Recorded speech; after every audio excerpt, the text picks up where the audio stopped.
6 ડિસેમ્બરમાં ઢાંચો જે પડ્યો એમાં મારી સાથે હતા એવા ચૈતન્ય શંભુ, ગીતા દીદી અને જેમના પુરુષાર્થથી આ કાર્યક્રમ સફળ થયો છે, આયોજન થયું છે, એવા વિશ્વ ઉમિયા ફાઉન્ડેશનના સંસ્થાનના અધ્યક્ષ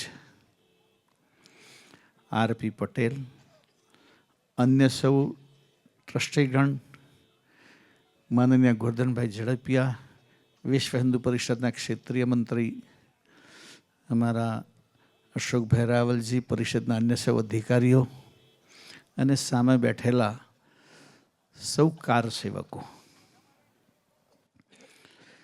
ગુજરાતના કાર સેવકોનો સત્કાર થવો જોઈએ, સમારંભિક આયોજન થવો જોઈએ એવો મારા મનમાં વિચાર આવ્યો. 22 જાન્યુઆરી જ્યારે હું અયોધ્યા રામ મંદિર પ્રતિષ્ઠાના કાર્યક્રમમાં ગયો ત્યારે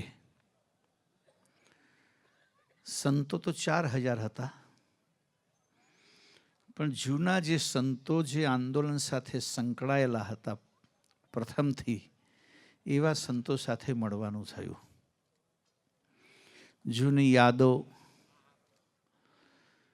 હમણાં મને તમારામાંથી જ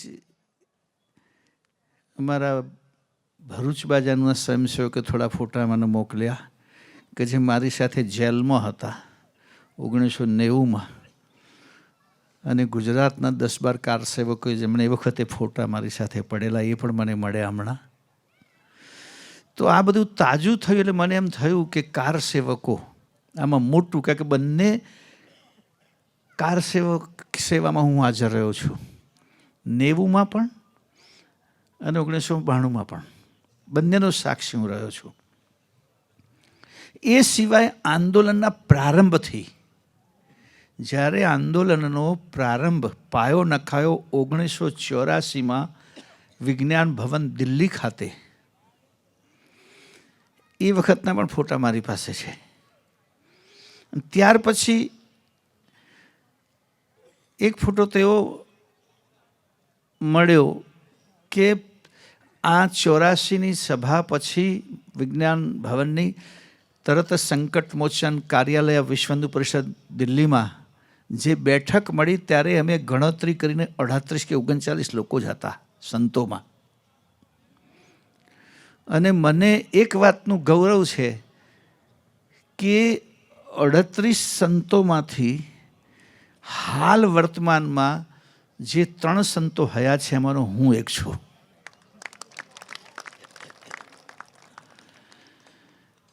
એટલે મને યાદ બધી જ તાજી થાય, મને થયું કે આ બધી વાતો સ્વયંસેવકો પણ ભેગા થાય, એકબીજાને મળે અને એ વખતની વાતોને વાગોળે, એને યાદ કરે.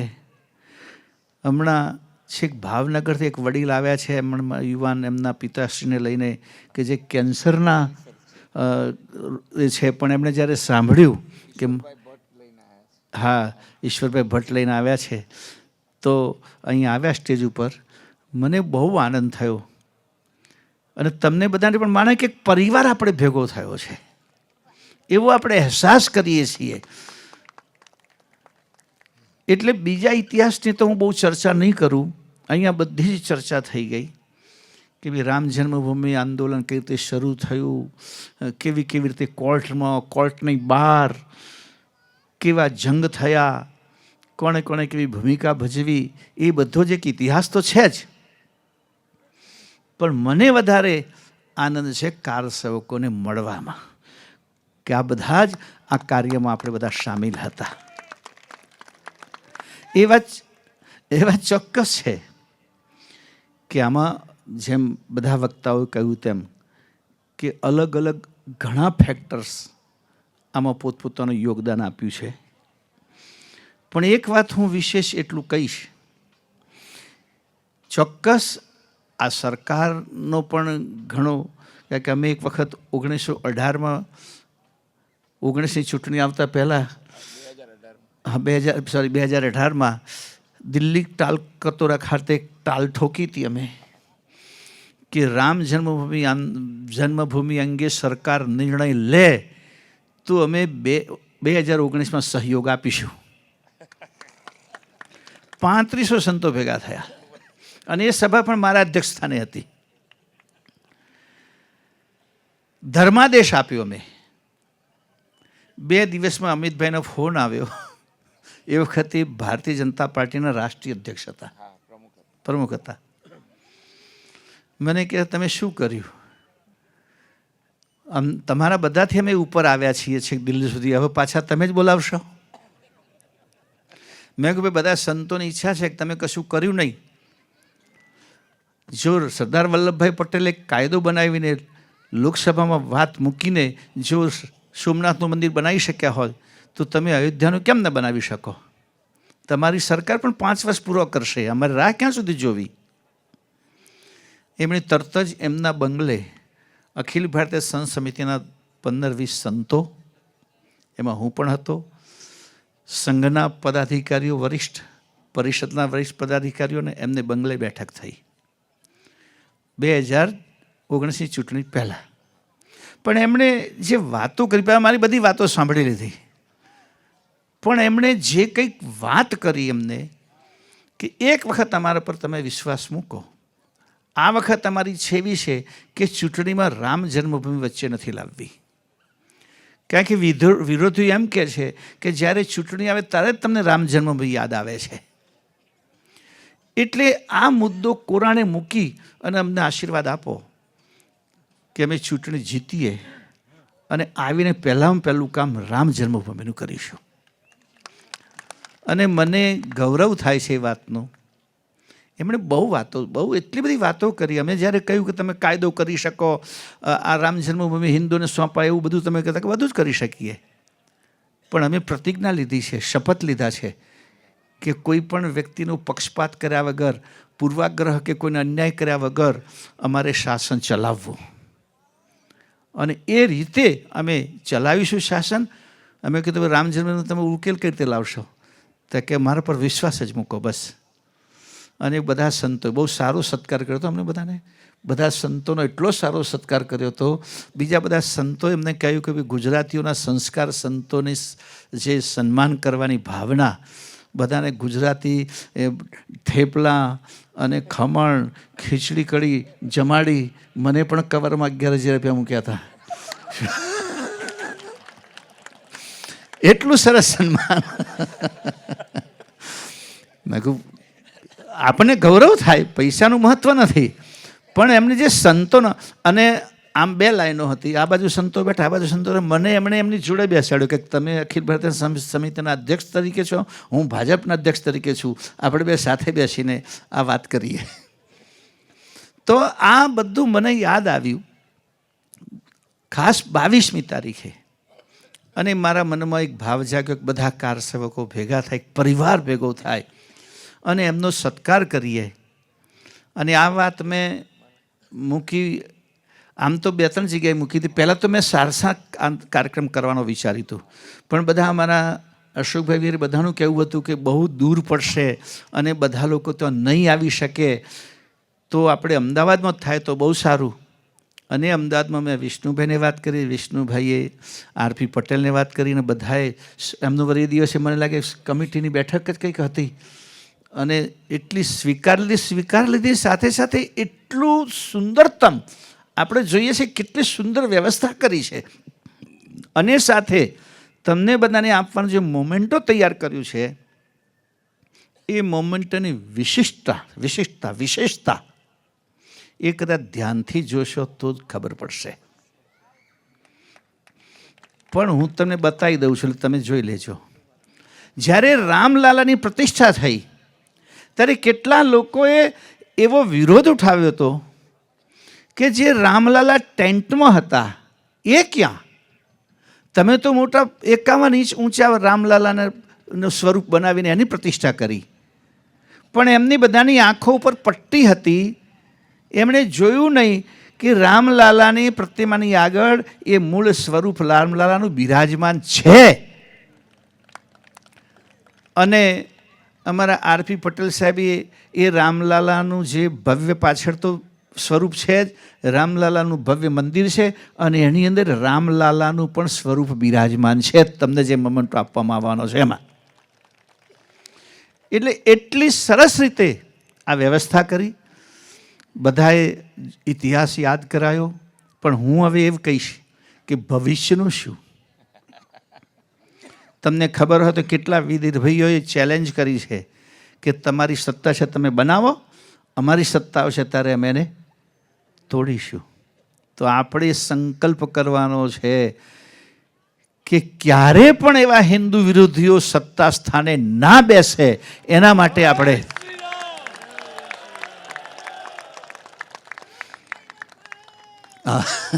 સતકેવલ સાહેબ, અને એમાં ગુજરાતીઓનું યોગદાન મહત્વપૂર્ણ હોવું જોઈએ.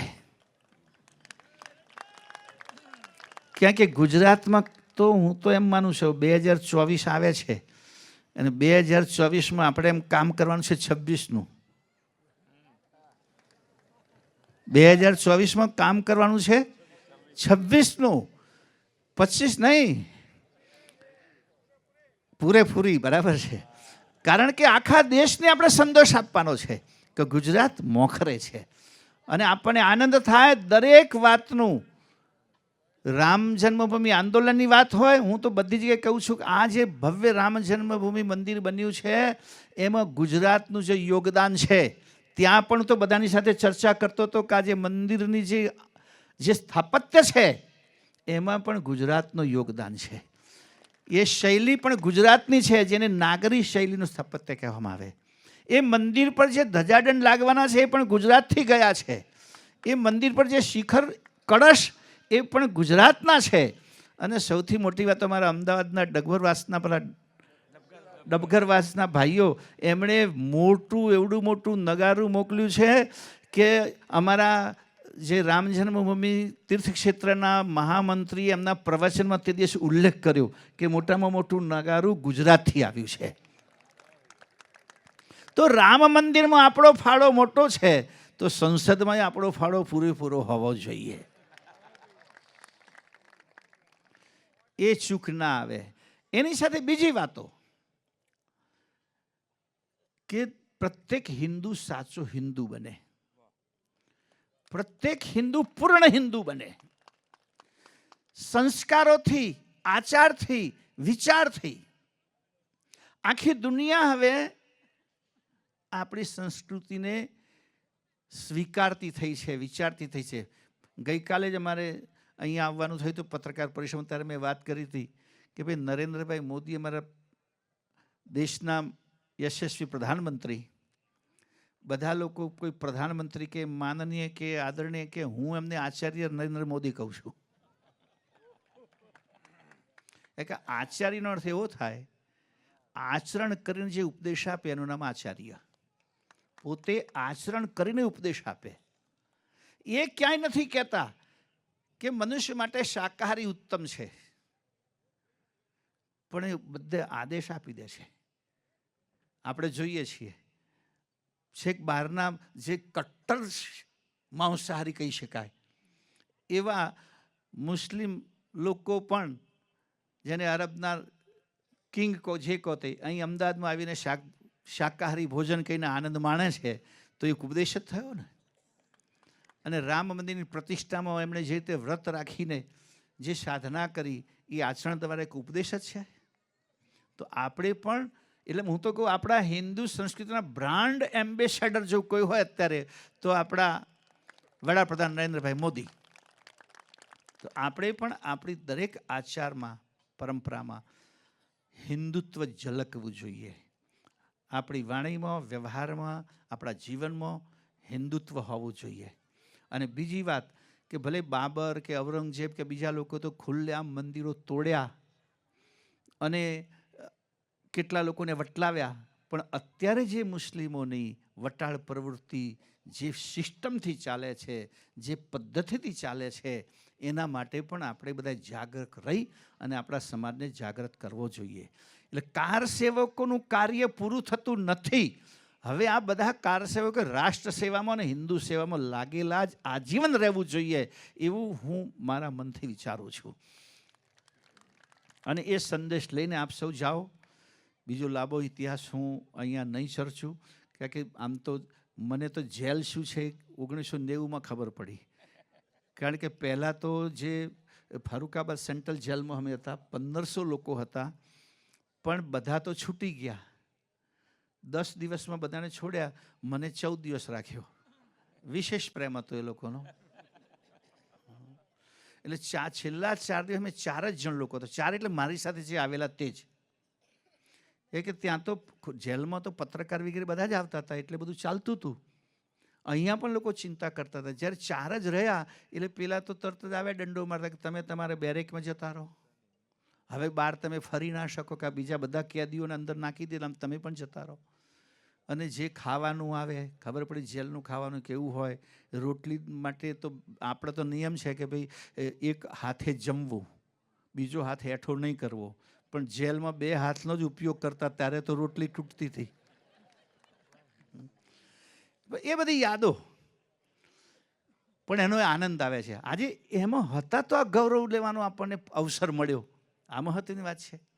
સાથે મેં તો એ પણ વિચાર્યું કે 22 તારીખે જે સંતો અને મહાનુભાવો પ્રાણ પ્રતિષ્ઠા વિધિમાં ગયા હતા, એનું પણ અમે એક સત્કાર કાર્યક્રમનું આયોજન કરી દીધું છે. અને જેમ અહીંયા ઉમિયા માતાજીના ચરણમાં આવ્યા છીએ, એમ અમે પાવાગઢમાં આયોજન કરીએ છીએ કે જ્યાં કાલિકા માતાનું, કારણ કે એ પણ ભારતના રામ જન્મભૂમિ જેવું જ થયેલું કામ છે પાવાગઢનું પણ. એટલે આવતી 12 માર્ચે અમે એક પ્રાણ પ્રતિષ્ઠામાં ગયેલા જેટલા સંતોનો મહાનુભાવો છે એના સત્કારનો કાર્યક્રમ રાખ્યો છે. તમારા ધ્યાનમાં કોઈ હોય, એવા જે કોઈ હોય એ પણ એના માટે સંપર્ક વિશ્વ હિન્દુ પરિષદનો કરે. અને છેલ્લે અમે આ ટ્રસ્ટનો, આ સંસ્થાનો અને આરપી પટેલ સાહેબનો, એમની ટીમનો જેટલો આભાર માનીએ એટલો ઓછો છે. તમને બધાને ખૂબ ખૂબ શુભેચ્છા. જય શ્રી રામ.